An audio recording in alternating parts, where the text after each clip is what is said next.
वो हमारे पीछे बाहर खड़े। असल में पूरी दुनिया का आतंकवाद जो है ना, ये दो हो गए, यहूद और मोहम्मद।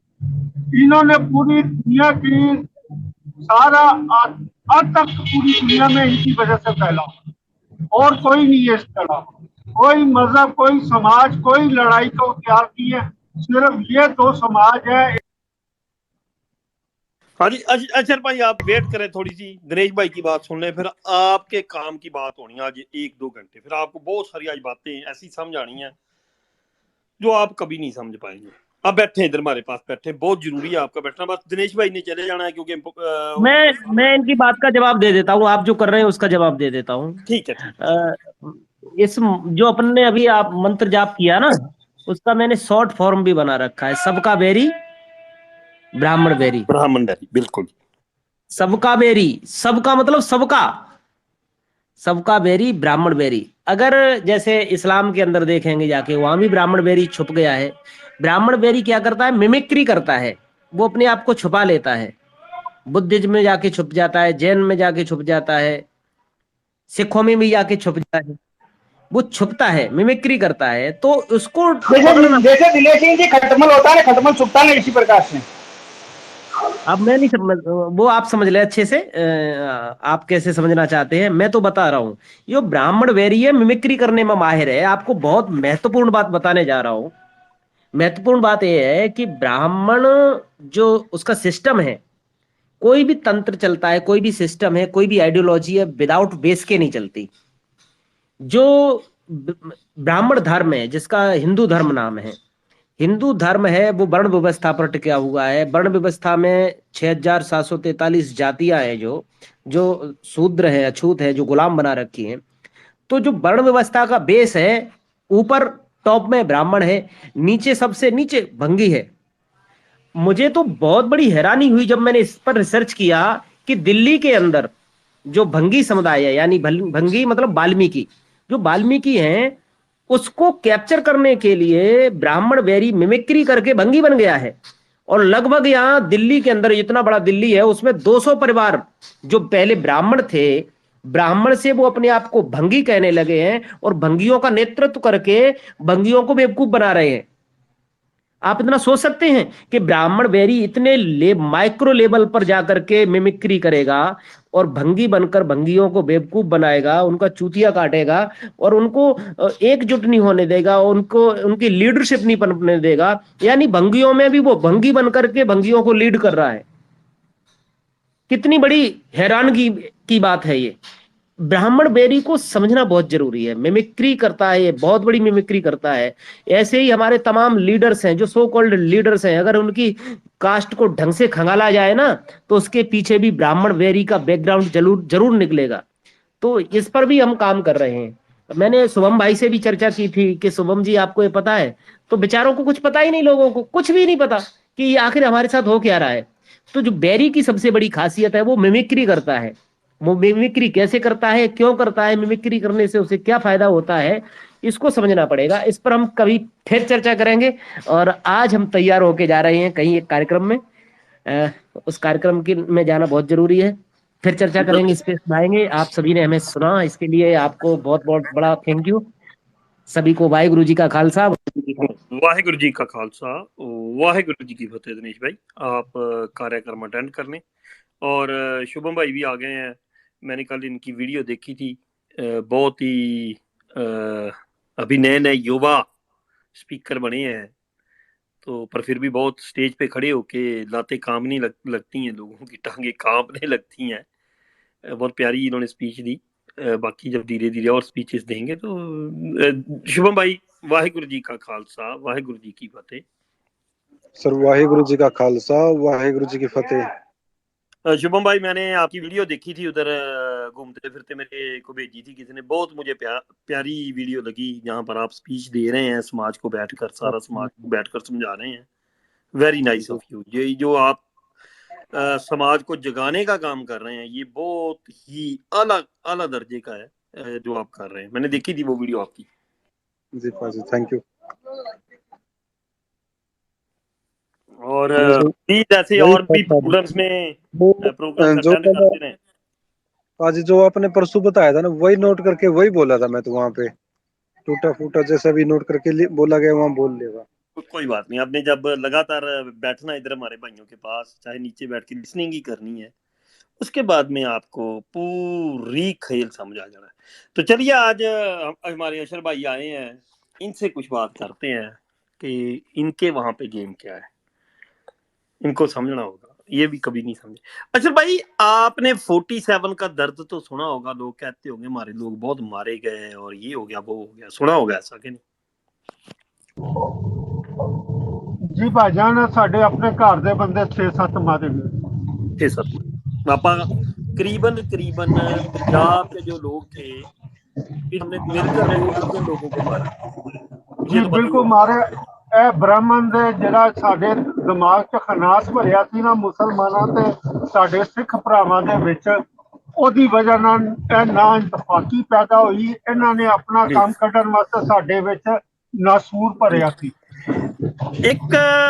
ਇੱਕ ਬੰਦੇ ਦਾ ਤੁਹਾਨੂੰ ਨਾਂ ਲਵਾਂ, ਸ਼ਾਇਦ ਤੁਹਾਨੂੰ ਪਤਾ ਲੱਗੇ, ਕਦੀ ਨਾਂ ਸੁਣਿਆ ਜੇ? ਲਾਮਾ ਇਕਬਾਲ। ਜੀ ਜੀ, ਕਿਉਂ ਨਹੀਂ। ਲਾਮਾ ਸਾਡਾ ਇਕਬਾਲ ਸਾਹਿਬ ਨੂੰ ਜਾਣਦੇ? ਜੀ ਜੀ, ਅਲਾਮਾ ਇਕਬਾਲ ਸਾਹਿਬ ਸਾਡੇ ਬਹੁਤ ਵੱਡੇ ਸ਼ਾਇਰ ਨੇ। ਬਹੁਤ ਵੱਡੇ ਸ਼ਾਇਰ। ਇਹ ਜਿਹੜਾ ਪਾਕਿਸਤਾਨ ਦਾ ਸਾਰੇ ਦਾ ਸਾਰਾ ਆਈਡੀਆ ਸੀ ਲੋਕਾਂ ਦੇ ਦਿਮਾਗ ਦੇ ਵਿੱਚ, ਆਮ ਲੋਕਾਂ ਦੇ ਦਿਮਾਗ ਦੇ ਵਿੱਚ, ਇਹ ਫਿੱਟ ਕਰਨ ਦੇ ਵਿੱਚ ਕੋਈ ਲਾਮਾ ਇਕਬਾਲ ਸਾਹਿਬ ਦਾ ਕੋਈ ਯੋਗਦਾਨ ਸੀ? ਤੁਹਾਨੂੰ ਪਤਾ ਇਸ ਗੱਲ? ਜੀ ਜੀ ਬਿਲਕੁਲ, ਉਹ ਇਬਤਦਾਈ ख्वाब ਹੀ ਉਹਨਾਂ ਦਾ ਸੀ। ख्वाब ही होना था। तुसी बड़ी प्यारी गल कीती। ये जेड़ी ड्रीम साजी सी जां ये प्लान सी जां ये गल सी, ये लामा इकबाल साहब दे दिमाग दी विच सी। भाइयों सुन रहे हो कि नहीं? आप सुन रहे हो दोबा जी? मैं तो यही सुन रहा जी कि लोग भोले किड्डे भोले। हाँ, अब मैं आपसे पूछता हूँ अशर साहब, जैसे आपने, मैंने क्यों पूछा था अब आप समझ जाएंगे। मैंने जैसे आपसे पूछा आप किस परिवार से आते हैं, आपने कहा कि मैं अराई समाज से आता हूँ। अब लामा इकबाल साहब किस समाज से आते हैं, आपको पता है थोड़ा? लामा इकबाल साहब मेरे ख्याल से ये है सैयदजाद ने, मेरे ख्याल, मैं कंफर्म नहीं। मैं क्या जी, ਤੁਸੀਂ ਅੱਧੀ ਇਨਫੋਰਮੇਸ਼ਨ ਤੁਹਾਡੇ ਕੋਲ ਆ, ਬਾਕੀ ਮੇਰੇ ਕੋਲ ਆ ਜਾਣੀ। ਦੇਖੋ, ਤੁਹਾਡਾ ਸਭ ਤੋਂ ਵੱਡਾ ਸੁਪਰ ਹੀਰੋ ਲਾਮਾ ਇਕਬਾਲ, ਤੁਹਾਨੂੰ ਇਹ ਨਹੀਂ ਪਤਾ ਕਿ ਹੈ ਕੌਣ ਹੈ ਉਹ ਜੱਟ ਹੈ, ਗੁੱਜਰ ਹੈ, ਕੌਣ ਹੈ ਉਹ? ਦੇਖੋ ਕਿੱਡੀ ਟ੍ਰੈਜਡੀ ਹੈ ਆਪਣੇ ਨਾਲ ਕਿ ਆਪਾਂ ਨੂੰ ਇਹ ਨਹੀਂ ਪਤਾ ਕਿ ਉਹ ਹੈ ਕੌਣ ਹੈ। ਜੀ ਬਿਲਕੁਲ, ਇਹ ਟ੍ਰੈਜਡੀ ਹੈ, ਇਹ ਟ੍ਰੈਜਡੀ ਹੈ। ਮੈਂ ਮੰਨਦਾ, ਮੈਂ ਉਹ ਬੰਦਾ ਨਹੀਂ ਹੈ ਜਿਹੜੀ ਸਾਡੇ 'ਚ ਕੋਤਾਹੀ ਹੈ ਜਾਂ ਗਲਤੀ ਹੈ, ਉਹਨੂੰ ਮੰਨਣਾ ਚਾਹੀਦਾ। ਹਾਂ, ਮੰਨ ਲਿੱਤਾ। ਹੁਣ ਤੁਹਾਨੂੰ ਭੇਡਾਂ ਦਾ ਇੱਕ ਗਰੁੱਪ ਹੈ ਬੜਾ ਵੱਡਾ, ਭੇਡਾਂ ਦਾ ਇੱਕ ਗਰੁੱਪ ਹੈ ਵੱਡਾ ਜੀ ਜੀ, ਉਹਦੇ ਵਿੱਚ ਇੱਕ ਭੇੜੀਆ ਖੱਲ ਪਾ ਕੇ ਭੇਡਾਂ ਦੀ ਆ ਜਾਵੇ, ਉਹਨੂੰ ਹੱਕ ਕੇ ਕਿਸੇ ਪਾਸੇ ਆਪਣੀ ਗੁਫਾ ਦੇ ਵਿੱਚ ਲਿਜਾ ਕੇ ਉੱਥੇ ਕਾਰੋਬਾਰ ਉਹਨਾਂ ਨਾਲ ਪਾਵੇ, ਉਹਦੇ 'ਚ ਕਸੂਰ ਤੇ ਭੇਡਾਂ ਦਾ ਹੀ ਹੋਏਗਾ ਨਾ, ਕਿ ਭੇਡਾਂ ਨੂੰ ਪਤਾ ਹੀ ਨਹੀਂ ਕਿ ਇਹ ਭੇਡ ਨਹੀਂ ਹੈਗੀ। ਹਾਂ, ਹੁਣ ਜਿੱਦਾਂ ਤੁਹਾਨੂੰ ਇੱਕ ਸਵਾਲ ਪੁੱਛਿਆ ਕਿ ਤੁਹਾਡਾ ਜਿਹੜਾ ਸੁਪਰ ਹੀਰੋ ਆ, ਫੋਰ ਐਗਜ਼ਾਮਪਲ ਤੁਹਾਡਾ ਸੁਪਰ ਹੀਰੋ ਆ ਉਹ ਪਾਕਿਸਤਾਨ ਦਾ, ਇਹ ਨਾ ਸੋਚੋ ਕਿ ਨਹੀਂ ਸੁਪਰ ਹੀਰੋ। ਜੀ ਜੀ ਬਿਲਕੁਲ ਹੈ, ਕਿਉਂ ਨਹੀਂ ਹੈ। ਉਹ ਕਿਹੜੇ ਸਮਾਜ ਤੋਂ ਆ? ਜਦੋਂ ਮੈਂ ਤੁਹਾਨੂੰ ਪੁੱਛਿਆ ਤੁਸੀਂ ਕਿਹਾ ਮੈਨੂੰ ਨਹੀਂ ਪਤਾ, ਹੋ ਸਕਦਾ ਉਹ ਅਰਬੀ ਹੋਵੇ, ਸੈਯਦ ਹੋਵੇ, ਪਤਾ ਹੀ ਨਹੀਂ ਮੈਨੂੰ ਕੌਣ ਆ ਉਹ। ਤੁਹਾਨੂੰ ਨਹੀਂ ਵੱਡਾ ਸਾਡੇ ਲੋਕਾਂ ਦਾ ਫਲਾਹ ਆ ਕਿ ਅਸੀਂ ਇਹ ਜਾਣਦੇ ਨਹੀਂ ਕਿ ਸਾਡਾ ਜਿਹੜਾ ਸੁਪਰ ਹੀਰੋ ਉਹ ਕੌਣ ਹੈ। ਅਸੀਂ ਉਹਦੀ ਬੈਕਗਰਾਉਂਡ 0% ਜਾਣਦੇ। ਬੈਕਗਰਾਉਂਡ ਉਹ ਕੱਲ ਆਇਆ, ਸੈਟੇਲਾਈਟ ਨਾਲ ਉਤਰਿਆ, 5-6 ਉਹਨੇ ਹੋ ਸਕਦਾ ਆਪ ਲਿਖੇ ਹੋਣ, 8 ਉਹਨੇ ਕਿਸੇ ਨੇ ਲਿਖਾਏ ਹੋਣ, ਜਿੱਦਾਂ ਭਗਤ ਸਿੰਘ ਦੀਆਂ 2 ਕਿਤਾਬਾਂ ਉਹਦੀਆਂ ਇੱਕ ਹੋਣ ਜਾਂ ਸੈਯਦ ਹੋਣ, ਉਹ ਹੋਲਡ ਕਰਕੇ ਬੈਠੇ ਆ ਤੇ ਹੈ ਇੱਕੋ ਹੀ। देयर इज नो सैयद कि ਜਿਹੜਾ ਹੁਸੈਨੀ ਬ੍ਰਾਹਮਣ ਨਾ ਹੋਵੇ, ਤੇ देयर इज नो ਬ੍ਰਾਹਮਣ ਜਿਹੜਾ ਕਿ ਆਪ ਹੀ ਬ੍ਰਾਹਮਣ ਨਾ ਹੋਵੇ। ਹੁਣ ਤੁਹਾਨੂੰ ਅੱਜ ਪਹਿਲੀ ਵਾਰ ਪਤਾ ਲੱਗਾ ਇੱਥੇ ਸਾਡੇ ਨਾਲ ਬੈਠ ਕੇ ਕਿ ਲਾਮਾ ਇਕਬਾਲ ਜਿਹੜਾ ਸੀ ਉਹ ਸਪਰੂ ਗੋਤਰ ਦਾ ਕਸ਼ਮੀਰੀ ਬ੍ਰਾਹਮਣ ਸੀ। ਸਤਰੂ ਗੋਤਰ ਦਾ ਕਸ਼ਮੀਰੀ ਬ੍ਰਾਹਮਣ ਸੀ। ਹਾਂ ਬਿਲਕੁਲ। ਤੇ ਜਿਹੜੀਆਂ ਉਹਦੀਆਂ ਕਵਿਤਾਵਾਂ ਜੇ ਉਹ ਕੱਲਾ ਨਹੀਂ ਸੀ ਲਿਖ ਰਿਹਾ, ਇਦਾਂ ਦੇ ਸੈਂਕੜੇ ਉਹਦੇ ਸਾਥੀ ਸਨ ਜਿਹੜੇ। ਹੁਣ ਤੁਹਾਨੂੰ ਇੱਕ ਹੋਰ ਵੀ ਤੇ ਆਪਾਂ ਗੱਲ ਕਰਾਂਗੇ, ਕਸ਼ਮੀਰ ਤੋਂ ਦੱਬਣ ਪਿੱਛੇ ਪ੍ਰੋਜੈਕਟ ਕਿਹਦਾ ਹੋਊਗਾ? ਕਸ਼ਮੀਰ ਦਾ ਜਿਹੜਾ ਆਪਣਾ ਜਿਹੜਾ ਮਾਮਲਾ ਤੇ ਇਹਦੇ ਪਿੱਛੇ ਤੇ ਯਹੂਦੀਆਂ ਦਾ ਸੀ ਪ੍ਰੋਜੈਕਟ। ਯਹੂਦੀਆਂ ਨੇ ਜਾ ਕੇ ਕਿੱਦਾਂ ਦੱਬਣਾ ਸੀ? ਉਹਨਾਂ ਨੂੰ ਕੀ ਲੋੜ ਪੈ ਗਈ ਏਡੀ ਦੂਰ ਆ ਕੇ? ਅਗਰ ਇੱਥੇ ਫਸਾਦ ਨਾ ਰਹਿੰਦਾ ਤਾਂ ਉਹਨਾਂ ਦੇ ਕਾਰੋਬਾਰ ਕਿਵੇਂ ਚੱਲਣੇ ਸੀ? ਉਹਨਾਂ ਦਾ ਕਾਰੋਬਾਰ ਕਸ਼ਮੀਰ 'ਚ ਕਿਹੜਾ ਚੱਲ ਰਿਹਾ ਬਾਈ? ਕਿਹੜਾ ਕਾਰੋਬਾਰ ਚੱਲ ਰਿਹਾ ਕਸ਼ਮੀਰ 'ਚ? ਜਿਹੜੇ ਦੋਵਾਂ ਦੇਸ਼ ਆਪਸ 'ਚ ਸਿਰ ਅੜਾ ਕੇ ਬੈਠੇ ਆ, ਤੇ ਜਿਹੜਾ ਸਾਰਾ ਅਸਲਾ ਉਹਨਾਂ ਦਾ ਵਿਕਦਾ, ਕੌਣ ਖਰੀਦਦਾ ਪਿਆ? ਤੁਸੀਂ ਜਾਂ ਉਹ ਤੇ ਬਾਬਾ ਜੀ ਬਹੁਤ ਮਨਿਓਰ ਲੈਵਲ ਤੇ ਆਪਾਂ ਖਰੀਦ ਰਹੇ, ਆਪਣਾ ਵੀ ਅਸਲਾ ਬਣਾ ਰਹੇ। ਕਈ ਗੱਲਾਂ ਮੈਂ ਤੁਹਾਡੀ ਗੱਲ ਨੂੰ ਸਮਝਦਾ। ਤੁਹਾਨੂੰ ਇੱਕ ਜਿਹੜੀ ਚੀਜ਼ ਵੇਚੀ ਗਈ ਆ ਉਹ ਇਕੱਲੇ ਯਹੂਦੀਆਂ ਦਾ ਨਹੀਂ, ਉਹ ਹੋਰ ਬਹੁਤ ਸਾਰੀਆਂ ਮਿਲਟਰੀ ਕੰਪਲੈਕਸ ਨੇ ਜਿਹੜੇ ਉਹ ਆਪਣਾ ਅਸਲਾ ਵੇਚ ਰਹੇ ਆ। ਪਰ ਜੇ ਆਪਣੇ ਇਸ ਐਂਗਲ ਤੇ ਦੇਖਿਆ ਜਾਵੇ ਤਾਂ ਫੇਰ ਤਾਂ ਹੋਰ ਵੀ ਬੜੀਆਂ ਥਾਵਾਂ ਤੇ ਇਦਾਂ ਦਾ ਕੰਮ ਕੀਤਾ ਜਾ ਸਕਦਾ ਸੀ। ਤੁਹਾਡੀ ਜਿਹੜੀ ਪਾਵਰ ਆਫ ਟਰਾਂਸਫਰ ਸੀ ਉਹ ਜਾਣੀ ਸੀ ਲੋਕਲ ਉੱਥੇ ਦੇ ਲੋਕਾਂ ਨੂੰ। ਅੰਗਰੇਜ਼ ਨੇ ਕਿਹਨੂੰ ਦੇ ਕੇ ਗਿਆ ਸੀ? ਡੋਗਰੇ ਨੂੰ, ਜਿਹੜਾ ਕਿ ਉੱਥੇ ਦਾ ਲੋਕਲ ਸਮਾਜ ਹੈ। ਡੋਗਰੇ ਉੱਥੇ ਦਾ ਲੋਕਲ ਸਮਾਜ ਹੈ, ਰਾਜਪੂਤ ਸਮਾਜ। M I right? ਜੀ ਜੀ ਜੀ। ਹੁਣ ਡੋਗਰੇ ਨੂੰ ਸੁੱਟ ਕੇ ਥੱਲੇ, ਤੁਸੀਂ ਕਦੀ RSS ਦਾ ਨਾਮ ਸੁਣਿਆ? RSS? ਜੀ ਜੀ ਸੁਣਿਆ ਸੁਣਿਆ। ਡੋਗਰੇ ਨੂੰ ਥੱਲੇ ਸੁੱਟ ਕੇ ਕਸ਼ਮੀਰ ਦਾ ਜਿਹੜਾ CM ਬਣਿਆ ਸੀ ਉਹਦਾ ਨਾਮ ਪਤਾ ਜੇ ਤੁਹਾਨੂੰ? ਕਸ਼ਮੀਰ ਦਾ ਅੱਜ ਤੱਕ CM ਕੌਣ ਬਣ ਰਿਹਾ ਜਿਹੜਾ ਇੰਡੀਆ ਦਾ ਕਸ਼ਮੀਰ ਹੈ? ਇਹਦਾ ਅਬਦੁੱਲਾ ਫੈਮਿਲੀ। ਅਬਦੁੱਲਾ ਦਾ ਵਾਲਿਦ ਜਿਹੜਾ ਹੈਗਾ ਅਬਦੁੱਲਾ ਫਾਰੂਕ ਦਾ। ਹਾਂਜੀ, ਸ਼ੇਖ ਅਬਦੁੱਲਾ ਫਾਰੂਕ। ਹਾਂਜੀ, ਇਹ ਕਿਹੜੇ ਪਰਿਵਾਰ ਤੋਂ ਆਉਂਦੇ ਆ? ਕੁਛ ਹੈ ਤੁਹਾਨੂੰ ਆਈਡੀਆ ਮਾੜਾ ਮੋਟਾ? ਸ਼ੇਖ ਅਬਦੁੱਲਾ ਜਾਂ ਇਹ ਸਾਰੀ ਅਬਦੁੱਲਾ ਫੈਮਿਲੀ ਜਾਂ ਦੂਜੀ ਤੀਜੀ, ਇਹ ਕਿੱਥੋਂ ਆ ਰਹੇ? ਕਿਹੜੀ ਫੈਮਿਲੀ ਹੋ ਸਕਦੀ ਹੈ? ਨਹੀਂ, ਇਹਦੇ ਬਾਰੇ ਮੈਂ ਤਾਂ ਤੁਹਾਡੇ ਕੋਲ ਗਿਆਨ ਲੈਣਾ ਹੈ। ਮੈਂ ਤਾਂ ਪਹਿਲੇ ਤੁਹਾਨੂੰ ਆਖਿਆ। ਹਾਂਜੀ, ਜਿਹੜੀ ਸ਼ੇਖ ਅਬਦੁੱਲਾ ਜਾਂ ਇਹ ਸਾਰੀਆਂ ਸੈਯਦ ਫੈਮਲੀਆਂ ਇਹ ਬ੍ਰਾਹਮਣ ਕਨਵਰਟ ਨੇ ਸਾਰੇ ਦੇ ਸਾਰੇ। ਗੁਰੂ ਗੁਲਵਰਕਰ ਜਿਹੜਾ ਕੰਗਵੀਰ ਜੀ, ਜਿਹੜੀ ਮਹਿਬੂਬਾ ਮੁਫਤੀ ਕੀ ਨਾਮ ਦਾ ਜਿਹੜੀ ਉਹ ਜਿੰਨੇ ਵੀ ਆ ਬਾਣੀ ਨੇ ਇਹ ਬਾਣੀਏ ਨੇ ਤੇ ਉਹ ਸਾਰਾ ਇਹ ਬਾਬਾ ਜੀ ਮੁਫਤੀ ਹੋਣੀ ਜਿਹੜੇ ਨੇ ਇਹ ਸਾਰੇ ਤੁਹਾਨੂੰ ਪਤਾ ਹੀ ਆ, ਇਹ ਬ੍ਰਾਹਮਣ ਹੀ ਨੇ ਛੋਟੇ ਛੋਟੇ ਹੈ।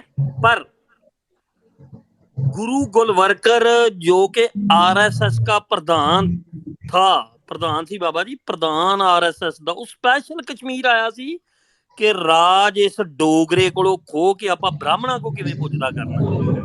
ਆ ਜਿਹੜੀ ਅਬਦੁੱਲਾ ਫੈਮਿਲੀ ਕੋ ਸਾਰੀ ਦੀ ਸਾਰੀ ਕੋ ਰਾਜ ਪੁੱਜਦਾ ਕਰਵਾਇਆ ਗਿਆ ਆ, ਇਹ RSS ਦੇ ਚੀਫ ਗੁਰੂ ਗੁਲਵਰਕਰ ਦਾ ਵੱਲੋਂ ਪਹੁੰਚਾਇਆ ਗਿਆ ਸਹਿਯੋਗ ਦੇ ਨਾਲ। ਕੁਛ ਆਈ ਬਾਬਾ ਜੀ ਗੱਲ ਸਮਝ ਕੇ? ਨਹੀਂ ਸਮਝ ਲੱਗੀ ਗੱਲ ਦੀ? ਜੀ ਜੀ ਮੈਂ ਸਮਝ ਗਿਆ ਕਿ RSS ਨੇ ਉਸੇ ਦਾ ਜਿਹੜਾ ਹੈਗਾ ਸੀ ਉਹ ਕੀ ਨਾਂ ਸੀ, ਜਿਹੜਾ ਉਹ ਜਿਹਦੇ ਕੋਲ ਰਿਆਸਤ ਹੈਗੀ ਸੀ, ਜਿਹਦੀ ਮਲਕੀਅਤ ਲੋਕਲ ਰਾਜਾ ਸੀ ਉੱਥੇ ਜਿਹਦਾ ਨਾਂ